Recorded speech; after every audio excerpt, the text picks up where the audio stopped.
Hello, DEFCON 2011. Yeah, I'm excited. I'm glad you guys are making sounds because I was really expecting like a bunch of half asleep people, kind of drunk, kind of getting over it, but like I want to see this talk. Um, so I think I'd like to start off with I don't know if you guys read the proto lol jokes, and so this is kind of I mean even for DEFCON a little over the top nerdy, but I'm gonna start with a joke. So an IPv4 address walks into a bar and says, "I'll have a strong glass of cider," but the bartender says, "We're exhausted." Oh, it's it's so terrible. It's great. Good gosh, can you guys hear me well? All right, well then let's get this party started. Sweet. So hi there. My name is Eric Fulton. I work for a consulting firm called Lake Missoula Group in beautiful Missoula, Montana. I know you guys are thinking you guys, have public transportation in Montana. Yes, we do. And we also have hackers up there, which is a lot of fun. So we can hack in the morning and hike in the afternoon, as I like to say. I also help run forensicscontest.com. We actually run a network forensics contest puzzle during DEFCON, which is pretty sweet. And packets are important in doing forensic analysis of a lot of different things. So I'm also on Triscuit.com. I really don't update it ever. So I guess that's not as useful. I'm also on Twitter, and I'd really like to say during this talk, thank you to Sherry Davidoff and Jonathan Ham. They are absolutely amazing ninjas with packets. And they are actually writing a book, and I was able to use their an advanced copy of their book to do some of the analysis that I'm going to kind of show you guys today. So what I'm going to show you today, I'm going to start with some definitions, a testing methodology, kind of go into how I analyzed the packets, what I was looking for, what I kind of found, some fun findings that I found throughout all of this, and then kind of come to a conclusion. Now, in addition to this talk is kind of threefold. I've got a bit to cover, so I'm going to talk a little bit fast, so I apologize if I'm going a little bit of a rapid pace. But what I'm trying to cover here is some distinct topics. Privacy, especially, I mean, obviously it's in the title. Because privacy in our lives is important. I think that our privacy that we have is eroding, and we don't exactly know what's happening. A lot of you have an Android phone, probably not in your pocket because it's DEFCON, but maybe at home you've got a smartphone, and you don't realize that every day it's leaking your location, where you're at, and some other interesting facts. So that's definitely something I want to cover. I also want to touch a little bit on network forensics because this is what I use to help discover what's being shared over your Android phone, and I mean that's the majority of it. So I've got it's a wide breadth and it's kind of shallow. And if you want to know more about kind of the analysis that I did, packet forensics, I'd highly suggest that our contest is over, so apologies if you're just finding out about it now, but we run it online, and we've got our archives of past contests. I'd recommend you take a look at those, you kind of teach yourself, or try and teach yourself some network forensics, and it'll give you kind of a new perspective on how to analyze things. So, what is network forensics? Now, the Wikipedia article says, network forensics is a sub-branch of digital forensics relating to the monitoring and analysis of computer network traffic for the purpose of information gathering, legal evidence, or intrusion detection. But basically, it's sniffing packets on the wire. You've got traditional forensics, which I'm sure a lot of you know of, where you take your hard drive, you DD it, you make an image, you analyze it, you try and say, hey, what's on this hard drive? But there's also network forensics, and that's where you're going, what is going over the wire? What is my computer leaking? What is going on? I mean, with traditional forensics, unless you pull the memory, you won't ever realize that there's something loaded in memory leaking any number of things. And so listening on the wire gives you a different perspective, and it lets you really understand what your phone, your laptop, your server, etc. is really sharing with your network in the world. Or network forensics could be doing called listening to the wire for fun, question mark, question mark, question mark, profit and lulz. So, how network forensics affects us. You could say, I mean, assuming you're at DEFCON, all of us use network devices. We use laptops, phones, etc., etc. And everything is network-based. I mean, back in the day, before the advent of the internet and the beauty that is network communications, people just had kind of a solid or solidarity. Sorry, excuse me. They had a single computer that wasn't really connected to anything else. Everything you did was on that terminal. But now we send all sorts of things to everyone. We send usernames, passwords, hashes, URLs, lolcat pictures with your grandma. I was going for laughs on that one. Sorry, it's Sunday at 10. I should probably cut the humor. Yes, but he laughs. But we send all of these amazing things over the internet, and we think to ourselves, oh, I'm sending my password to this service. And a lot of people don't think of all the externalities that affect that. When they pass, I mean, when I log into Twitter, for example, most people think, oh, my computer, Twitter, that's all that's happening. But they don't realize that they're going from their most likely laptop, iPhone, iPad, iDevice, etc., to probably a wireless router, which then connects to your ISP, which then is routed over the internet to Twitter servers.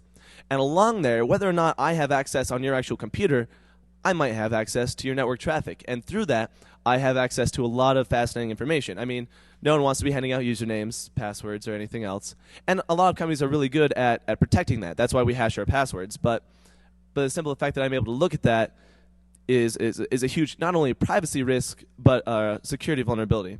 So some of our applications send licensing, registration, UDIDs, and all this data can be filtered, logged, and analyzed by a third party. You don't know what your ISP is doing. Most people just kind of sign that contract and assume that the ISP has their best interest at heart. But and I'm not saying that ISPs can be evil, but if they wanted to be, there's a good chance that they could do a lot of damage. Or your roommate, who also is on your wireless network, could do a lot of damage, assuming how close you are with your roommate, or the guy next door if you're using WEP.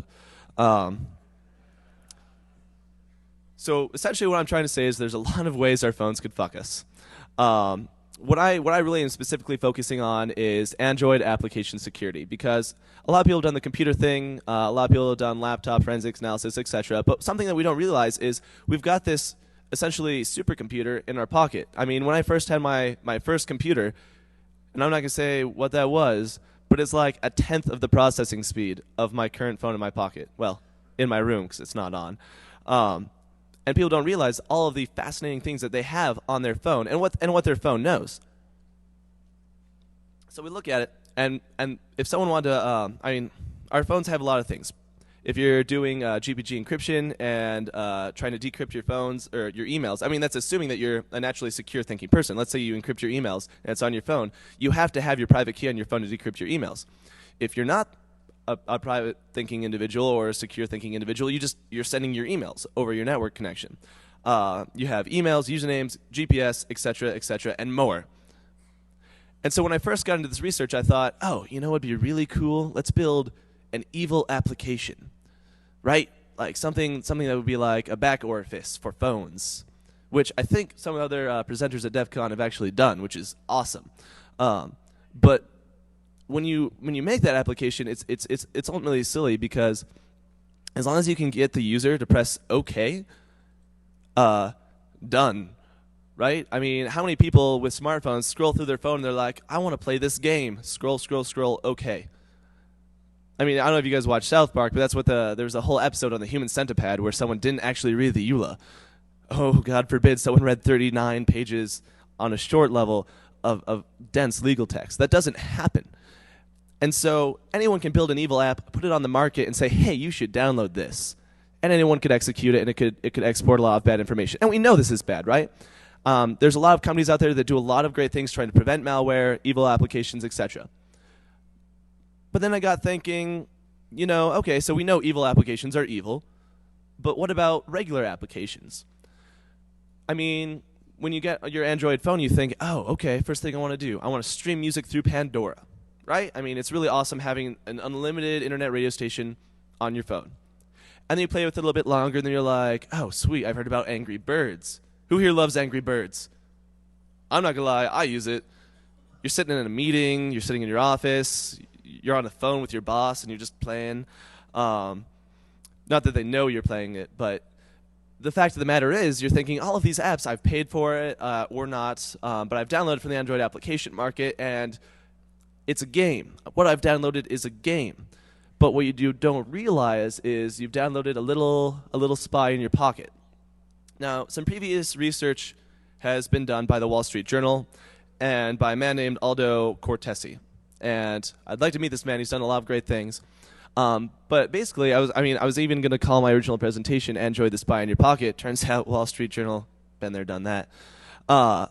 They've done a lot of great research seeing what these applications are sharing and how they're sharing it. And so to get back to the kind of the privacy side of it,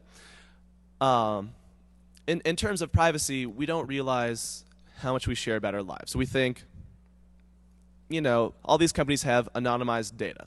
And one of the best examples is with Apple. You have a UDID, I think. Yeah.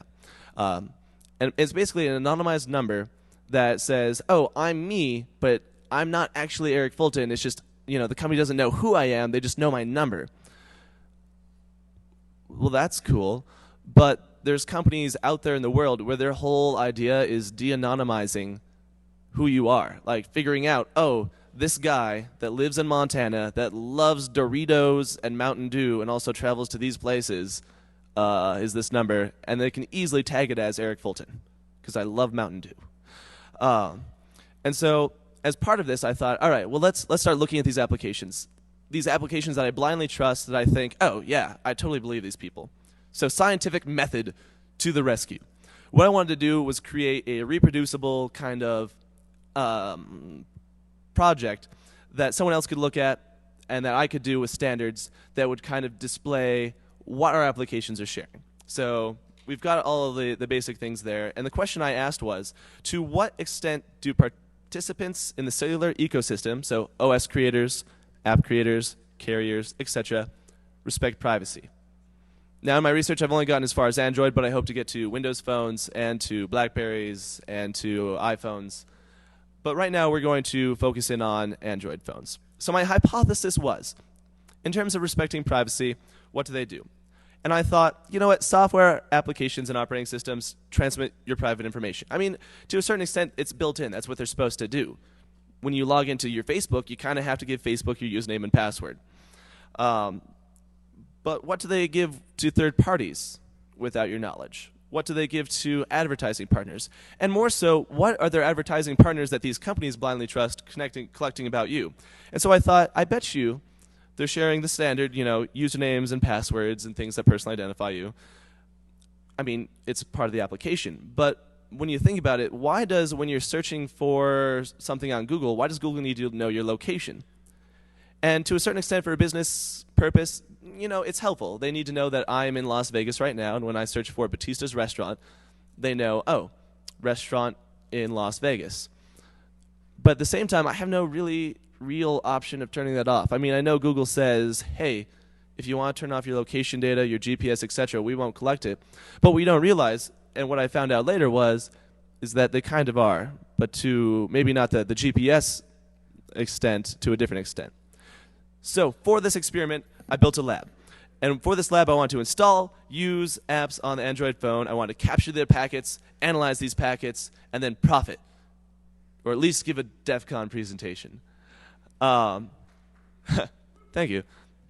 So I built a lab. I thought to myself, I've got this great idea. I've got this great hypothesis. What do I need? Well, I bought a femtocell, an original Motorola Droid, a wireless router with DD-Word on it, a sniffing laptop, and an interconnection. And I was like, I am ready. Turns out you don't need all that stuff to do this analysis. As I went along, I found out I could have done a lot of it in the emulator, which would have taken nothing. But it allowed me to buy some cool shit using the Office company card.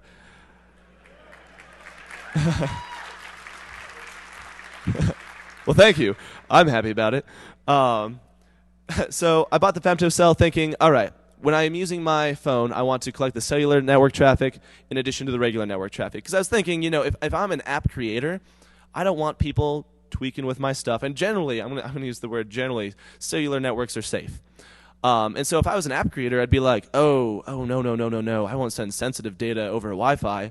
I'll make sure it's over the cellular network because it's a lot harder to tap. And so I was like, I'm going to buy a femtocell. I'm going to intercept that. And then I bought an Android phone because I was like, this is cheap on eBay. And then I already had the router and the laptop and the internet. Well, it turns out after doing a bit of research, and I didn't delve too much into this, that app creators aren't that shisty yet. All I had to do, I didn't even have to register for the cell network. I was just able to pop over my phone, turn on Wi-Fi, get to the Android market, and start playing around, which was absolutely great. So I created this amazing testing methodology where I would take the applications, I would purchase and install them, I would have initial usage, regular usage, and then uninstalling the application for each application, because then I would know what traffic's going on at exactly what point.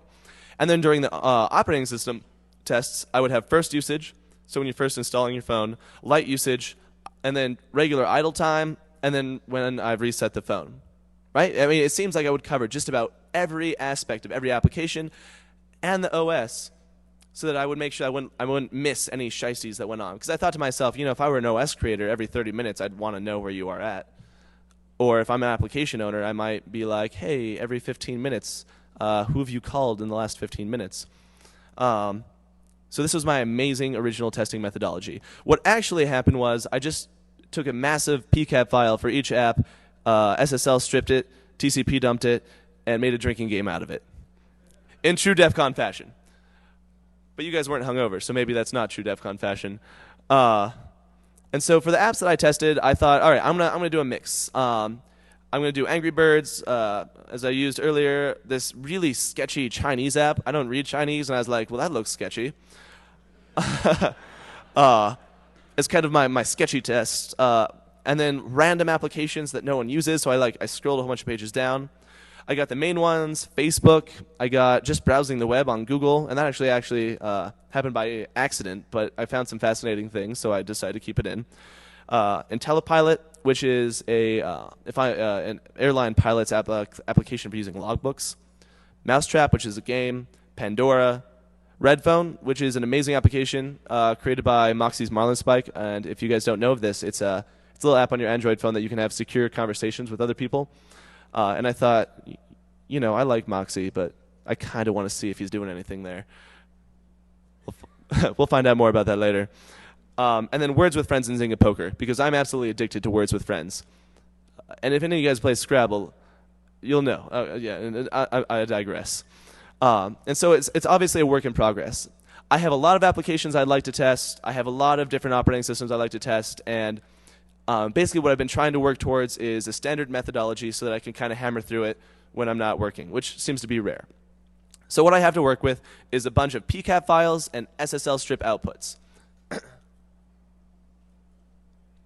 And the reason I did this is because I figured, if I'm an attacker, it's really easy just to run SSL strip. So let's just assume SSL is useless. And so I decided to take all the information that if someone were attacking you, or if they were a corporation, etc., would have. Now later on, I want to see absolutely everything sent back to the company. I'm going to add a root certificate to the phone and just collect all the information. But for right now, I've got a bunch of packet captures and SSL stripped outputs, and that alone has proved very interesting. So let's start analyzing. With each packet capture, I first peered around with it in Wireshark.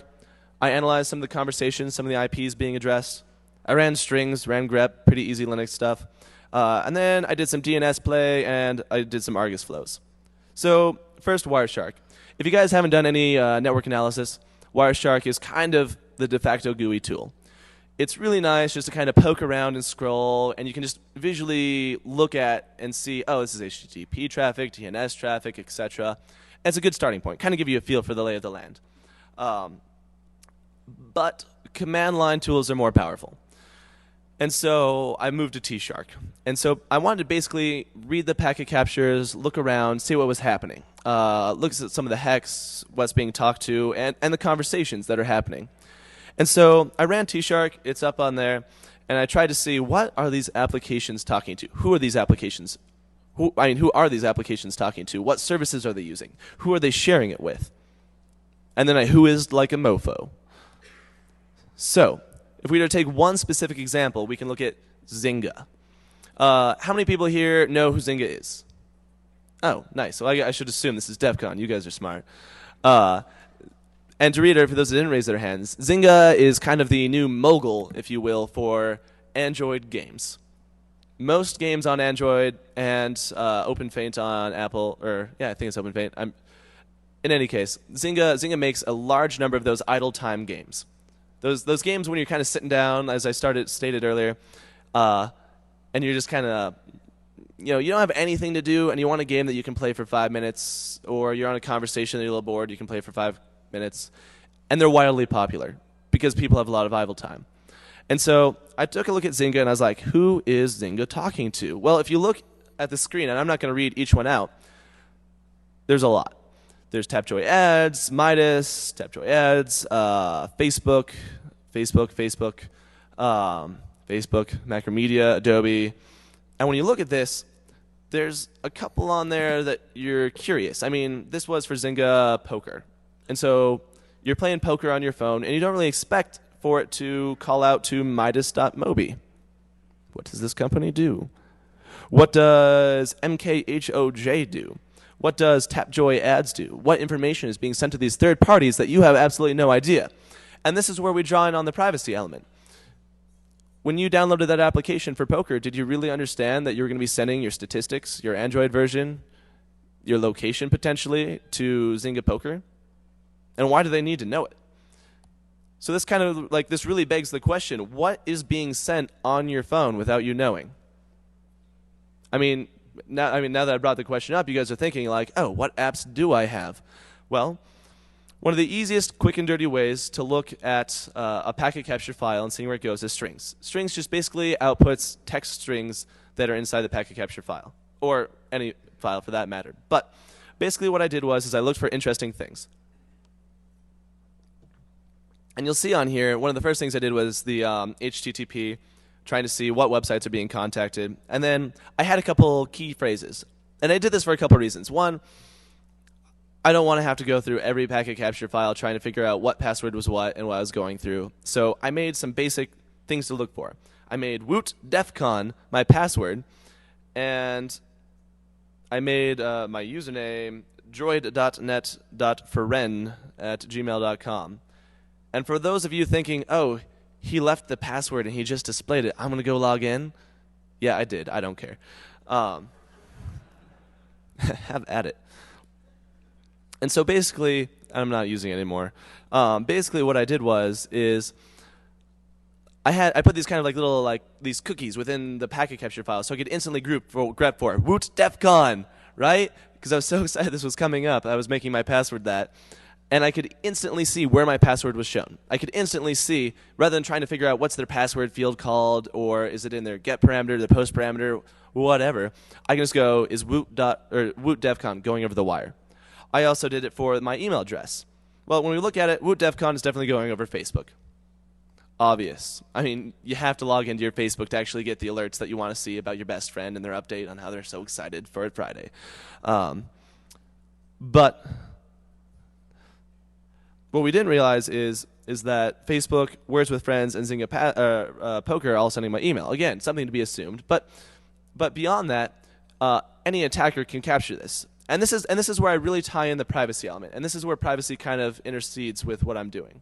So we have it to where, as an attacker or as a man in the middle, I now know potentially your password for your Facebook URL domain name, etc., all because you're playing poker. I now know potentially where you're located, potentially what you're doing, potentially where you're at.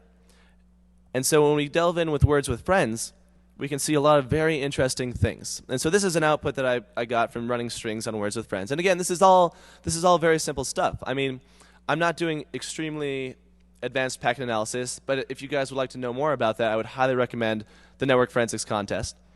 But this is quite simple. If you have a Linux VM or a Linux box, you can all do this. And so I ran strings on the capture file that I had, and I found this. I found Words with Friends is sending a couple interesting things. One, they're sending the network that I'm on.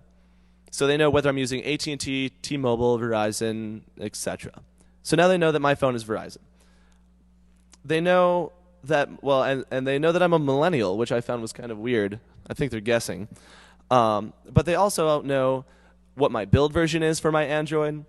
They know what app server I'm using, which I'm guessing, and some of these are hypotheses and some of these are fact. But on this, I'm guessing that they know where I'm located based on my distance to the ad server. They know what screen resolution I'm using, what language I'm using, etc. And for my testing, some of this didn't quite show up because I hadn't fully set up the phone, so they weren't able to send a couple of things because I didn't have anything in there. But it definitely lets you know what they're sharing. And so when we continue on, okay, well, they've got my email. They also have my device ID. They also know that my last word was about, and I got 18 points for it. But that's to be obvious. Again, sorry, I thought jokes would go over better at 10 a.m. But in any case, so they know the timestamp of when I'm accessing it, they know my email, they know my device ID, etc. And what's important about this? Well, I can only assume that my device ID is only my device. I can also assume, or I feel safe assuming, that Zynga has a number of different applications, and in every application, they know that my device is using that. They know that I'm using their game 1, 2, 3, and 4. But then we tie this in with kind of a larger ecosystem issue, is that advertising is kind of I would almost argue, one of the largest eroders of privacy, because they want to know as much as possible.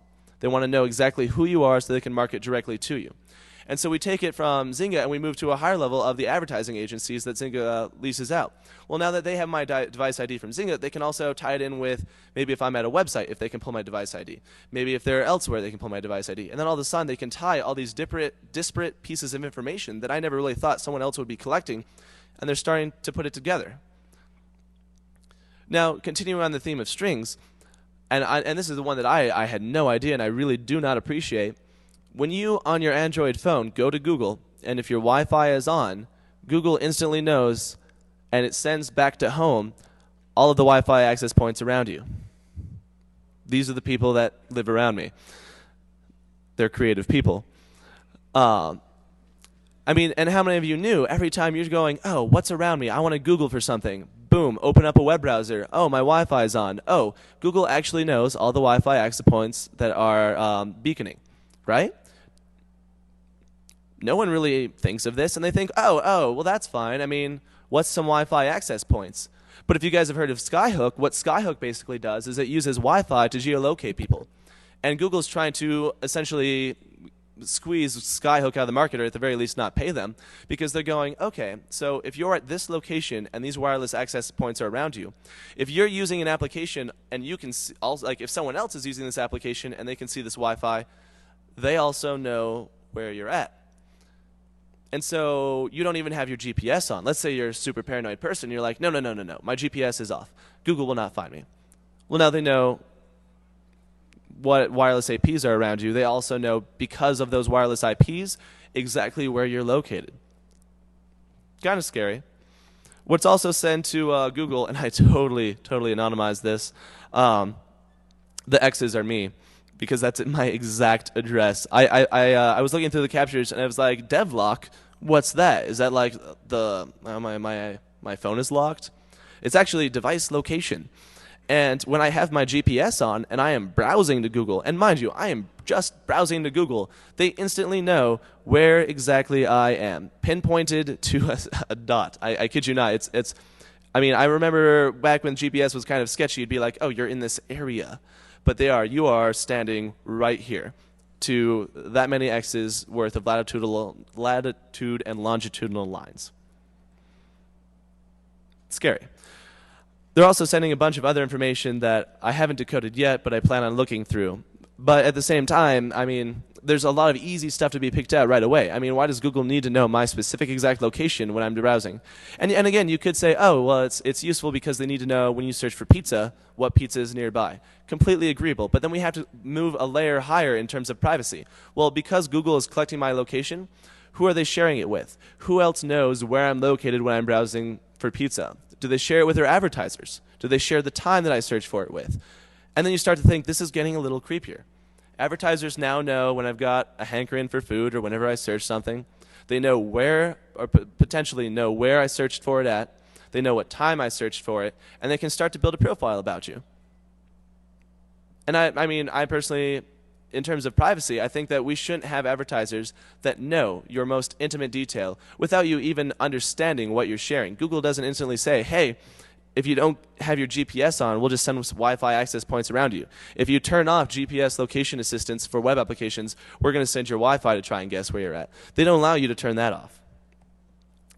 We also continue through, and we get a little bit more interesting information as well. We have the LAN MAC address, the WAN MAC address, the WL MAC address, and the LAN IP, what type of wireless you're using, what type of protocol it's using, what the active wireless is. I mean, and I could keep reading through it, and I just for no reason, Google knows how long I've been up, or how long the uptime's been on my device, the actual IP of it, the load average, etc. And might I reiterate that you know all of this just because I popped open a web browser. It's quite crazy, and it's insanely disturbing in terms of privacy, because you think, why do they need to know this? Well, now we're going to look at why data is collecting. And I'm hypothesizing here. We've got advertising. We've got statistics, because obviously they want to know, are you using your application, what you're using it for, etc. We have advertising. We have legitimate business purposes. So maybe an application needs to know what version of Android you're using so it's effective. We have advertising. We have things that can increase the value of a service. So, I mean, it's helpful when you search for pizza that they search for pizza near you. We have advertising. And I hope I've made my point here, as you guys have caught on. I'm repeating advertising over and over and over, because advertising is, again, the #1 reason why they collect this information. And maybe they could collect it without advertising, but it's the #1 reason that they use. Why do you need where you're located? We need to give you the correct ads. Why do we need to know Wi-Fi around you? Well, I mean, that helps us find your location, which helps you get proper ads. Why do you need to know my device version? Well, I mean, if we're going to run an ad on your screen, we need to know what resolution it's at. It's creepy. So in terms of this, what about man-in-the-middle attacks? Traffic can be intercepted. You can use SSL strip, exploits, etc. And so just from sniffing your traffic, from you hopping on my Wi-Fi point, I know you haven't applied your latest carrier upgrade. I know you decided to root your phone and put gingerbread on it from a certain community. I know exactly what device you have, where you've been, etc. And to hackers, this is all very, very fascinating information, right? If I know that you're using a phone that your carrier decided not to upgrade and that there are active vulnerabilities in it, I also know that I can screw you. I know that if I have one of the exploits probably released at DEFCON, or that I made myself, targeting the Shoals platform against gingerbread, I know I'm going to have a 100% effective rate. And I know this just because you're playing Angry Birds on my wireless network. Or, not that I've done this yet, you happen to be within a certain foot range of my femtocell and are on my cellular network. But that's a whole nother talk. And so I kind of want to go back to the original question I asked. To what extent do participants in the cellular ecosystem, app creators, OS creators, carriers, etc., respect user privacy? My answer? Not very much. And the reason for this is that no one's really called out for it. And I don't mean to wax too poetically. I mean, we're at DEFCON. I think a lot of people here really believe in privacy. We've got the Electronic Frontier Foundation who fights for our privacy. And yet, for convenience, we sacrifice our privacy. For the ability to Google something out of your pocket, to run the little location GPS on your phone to find out where you're going, to do any of these things, you're sacrificing your privacy. I mean, and that's fine. I mean, if that's something that you want to do and that you're comfortable with, that's fine. But myself, I don't like Google knowing my neighbors have very creative wireless access point names. I don't like Google knowing exactly where I'm located when I browse a website. I don't like when I use turn-by-turn navigation, Google knows exactly when I'm taking those turns. And I don't mean to pick on Google. They happen to have the phone that I was able to obtain. You can only postulate what's on an Apple iPhone, what's on a BlackBerry, etc. And the greatest tie-in with this is that in terms of privacy, all of these companies, and let's assume a beautiful, perfect world, all of these companies believe in your privacy, which is patently false. But let's say they do. Well, aside from that, what about the people that have access to your traffic?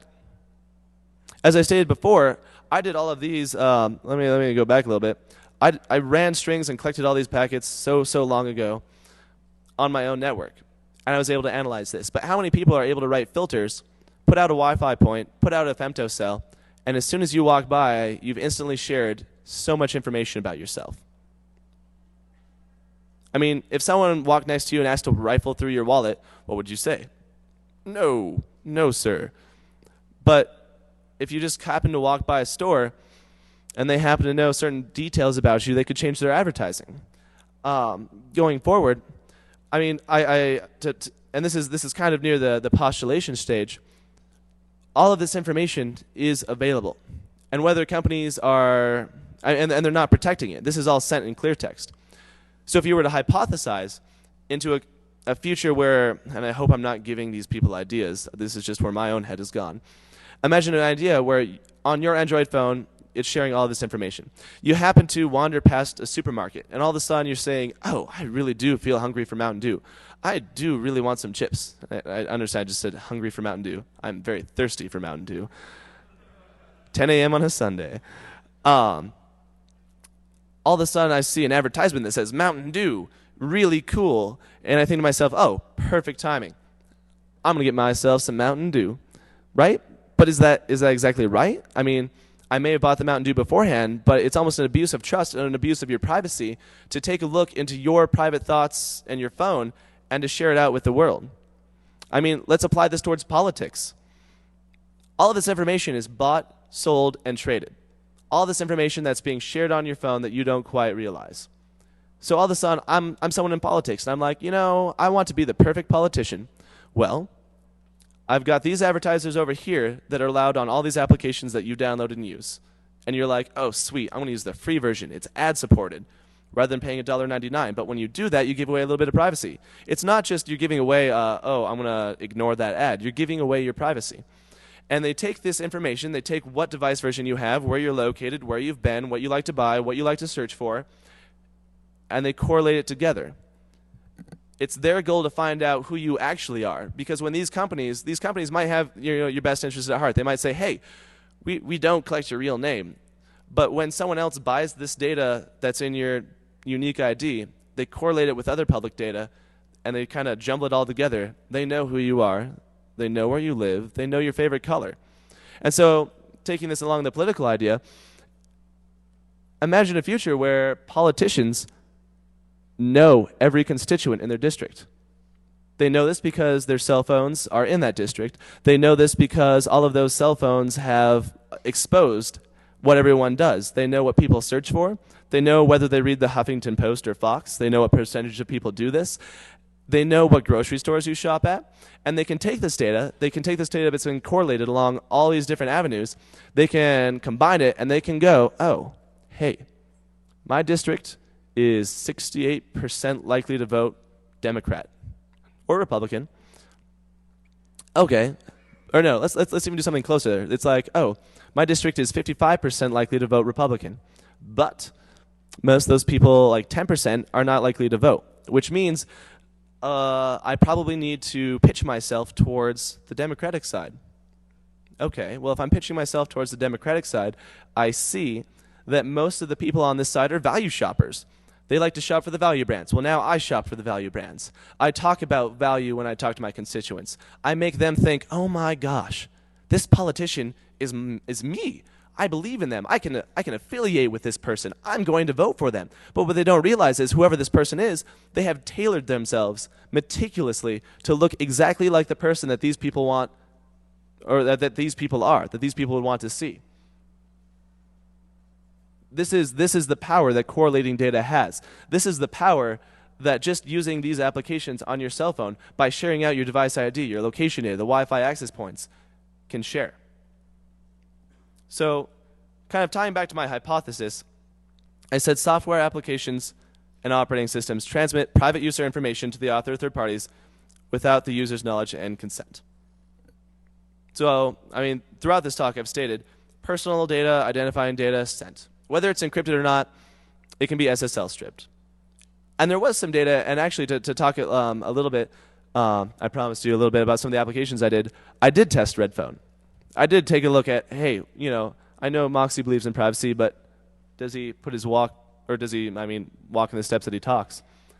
And I actually couldn't intercept his traffic. Fascinating. And I was like, well, let's look into this. Apparently, Moxie, having broken SSL, knows how to secure his shit. And he does. So it's definitely doable. These companies can make your information private. They can make it so that I can't intercept it on the wire. But the problem is they don't. They view it as not important data. Or, I mean, maybe not necessarily not important, but not sensitive. They don't take the time to protect it. They don't want to invest in servers so that they can encrypt it over the wire. And so I thought, okay, I mean, and even if they do, it's still exploitable. Facebook application. You can use SSL strip, username and password. Boom, done. Applications send usernames, passwords, contact lists, location data, usage statistics, timing of activities, and other content. Kind of give it away. I said they were. Were we right? Yeah. We were right on all of those counts. All of them. And this is only using very basic packet analysis on these applications. And when I say basic, I didn't want to make this talk overly technical because I hope to make it a bridge between kind of the more technical field of network forensics and the non-technical field of privacy and kind of merge them together so that there's a little bit for both sides. But if you're a privacy advocate, I would highly recommend you taking a look at network forensics. Being able to look and see, hey, what are applications sharing? What are these operating systems sharing? When I go to google.com, did I know my Wi-Fi access points are showing? Did I know my IP address is showing, etc.? And that was all with very, very basic testing. And so to kind of conclude, I don't think a lot of people realize your smartphone erodes your privacy, and you agreed to it. And that's the worst part. You agreed to it. It's allowed. And until people start saying, hey, companies, we don't want our information shared. You don't need to know the wireless access points around me when I'm trying to look for something, specifically even when I said I don't want location data shared. But the problem is you agreed to it. You scrolled through the pages and pages and pages and stuff and said, okay. And even beyond that, a lot of people don't understand the importance of the data they're sharing. They don't understand that when they're sharing this information, they're sharing it not with the world. Well, no, they are sharing it with the world. They're sharing it with everyone. And then they think, I mean, they just build it up and they say, oh, yeah, well, I'm sorry, I'm starting to digress from my original point. Essentially what I want to say is that information, what can be seen as benign information that companies collect can be intercepted. It can be taken by that original company. It can be correlated. It can be tied to you, and it can be used for nefarious purposes. And you should be aware of this. And if you're curious about more applications, what I'm trying to do is I'm trying to build out from my original research. Essentially what I did was a very manually intensive, time-intensive process. I am working on automating that process. I would like to have an emulator that downloads and installs every application in the Android market, runs it through its paces a little bit, analyzes its packet capture data for passwords, other, I wouldn't say shicey-looking information, but important information, and can go through each one. And that's what I'm going to be working on. What I'm also going to be working on, and what this has kind of hinted me towards, is advertising. It's this kind of nether region that, and maybe this is just me, but I didn't quite realize the fact that there are tons and tons and tons and tons of ad networks on every page looking at everything you do. And you might think, oh, okay, when I browse from Engadget over to Slashdot, those are two separate websites. But what you don't realize is that one advertising company has a cookie or an ad on both of those websites. And they're able to see, oh, when he was done reading Engadget, he hopped over to Slashdot. This guy's a nerd. I'm going to advertise to him nerd products. I mean, and it's effective. And there's a reason they do it. They do it because it's more effective and they make money off it. And to a certain extent, I mean, having targeting advertising is useful. But to another extent, it just gets creepy because the way that the information can be used. And so in terms of mapping out these, so in terms of all of this, what I'd also like to do is I'd like to map out these ad networks. I'd like to find out who's talking to whom, where are the servers located at, who has access to what information, and what can happen from that. So that's where I'm hoping to go. I hope I've shared a little bit with you guys, a little bit on the analyzation of packet captures, finding out where your information is going, some of the information that is being shared. And I'm definitely going to be available for a talk in the Q&A room 3. I've got a lot more technical data. but I just kind of chose to keep it simple for you guys, so I could kind of focus on privacy and the intersection of that. So thank you very much.